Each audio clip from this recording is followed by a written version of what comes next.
The Lord is calling us, brothers and sisters, us believers, to ride out the storms in our lives. And it is inevitable that we will face storms in our lives, and especially if we are believers.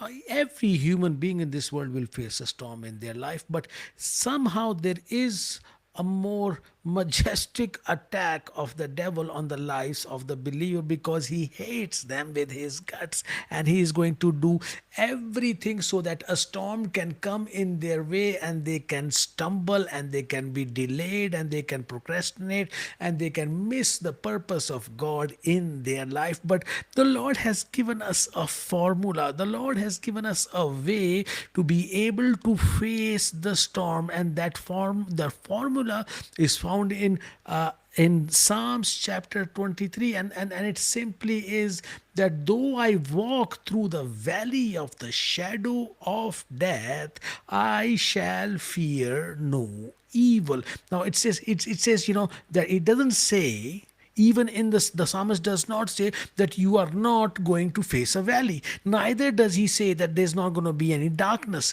Neither does he say that death is not going to be around you. He's saying there's going to be darkness, there's going to be valleys, not only mountain tops, but he says, though I walk through the valley of the shadow of death. So brothers and sisters, the only way we can face our storms is that if we keep walking. The simple truth is, if we keep walking. Now, I was listening to this preacher this morning, and he was talking about, he got this nice car, this Mercedes, and it was pretty good car.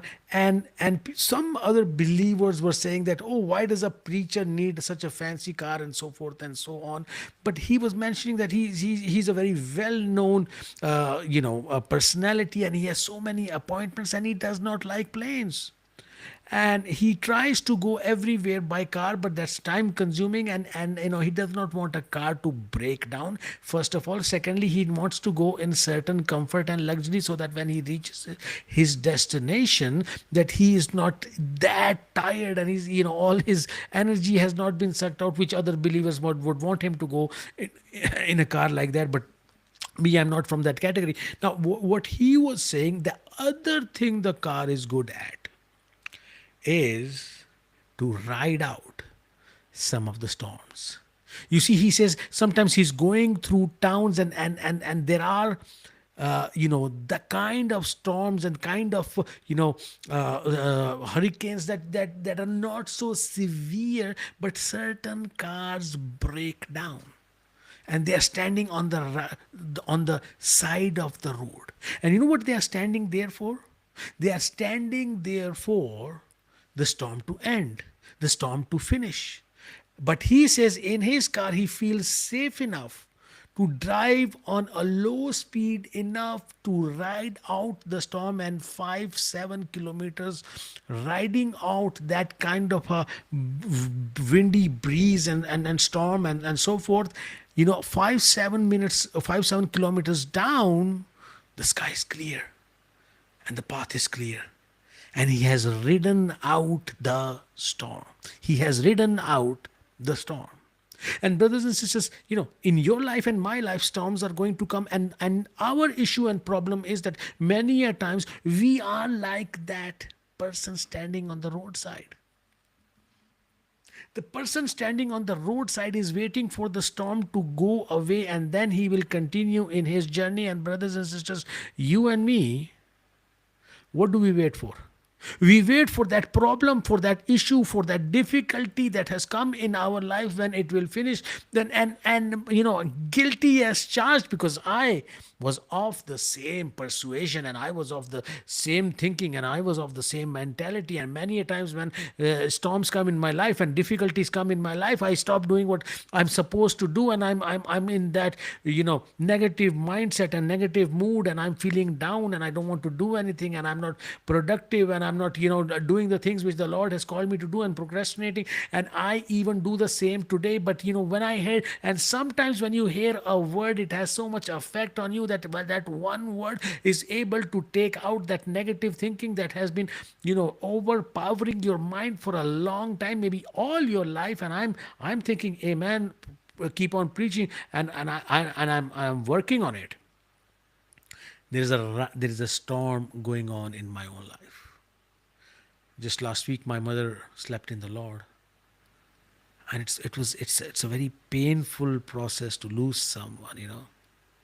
And that causes lots of other family and other issues, and so many things are coming up. When somebody precious goes away from your life, and it brings out that kind of a personality, and it brings out that kind of a strife, and it brings out all sorts of stuff which you never imagined was there. And there is a time I am in the midst of a storm, and I'm not talking from a place of theology. I'm not talking from a place of what is written in the books, and I'm not talking about from a place what is written in the Bible even. I'm talking from a place where I am taken what's written in the scripture, and I am applying it, and I'm standing in the midst of the storm. And like Jesus was in the storm in that boat, and he was sleeping, and the disciples were going berserks, and they were going bananas, and somebody went and woke up Jesus, and he said, Jesus, we are in the middle of a storm. But Jesus was always steady in the storm. Steady in the storm. He didn't allow the storm to take away his peace. And I know it's difficult. I know it's difficult. But that's to it in a way, it doesn't really matter what happens to you. Because you know what? Life is going to happen to you. And when life happens to you, others are going to, point fingers at you, and say all kind of stuff. What really matters is how you react to what happens. What kind of a mindset do you have when those kind of things happen? And me, I'm riding a storm. Not only that, my mother passed away a couple of years ago. My son slept in the Lord as well, and I've lost businesses and so forth and so on, and all sorts of financial, I wouldn't say difficulties, but it is a kind of difficulty when you have no finances coming in, and you have bills to pay and so forth and so on. But what matters is not the present condition that I look upon. What matters is how God sees me, and he reveals to me. And you know what God sees me? He says, Alan, you're going to be a published author. You're going to be a speaker. You're going to be a sought after speaker. Now, I'm making these videos behind this camera, and there's hardly any views I'm getting. Maybe zero, some one or two or three views. That also maybe a few seconds. But I cannot linger in what is. I have to not walk by sight, but see from the eyes of faith where the Lord is taking me.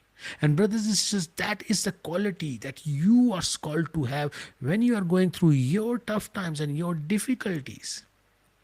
How do you look upon yourselves?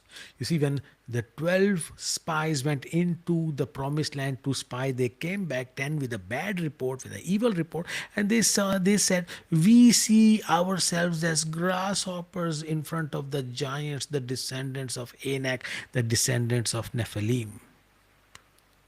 So it really matters how you see yourself, brothers and sisters. And one of the things that causes us a lot of stress, a lot of difficulty, is especially when you know the will of God for your life, when you know the will of God for your life, and you are doing the will of God for your life, then you face obstacles, then you face difficulties, then you start to question your own calling. You start to question, why is this storm coming in my life when I'm fulfilling the will of God in my life?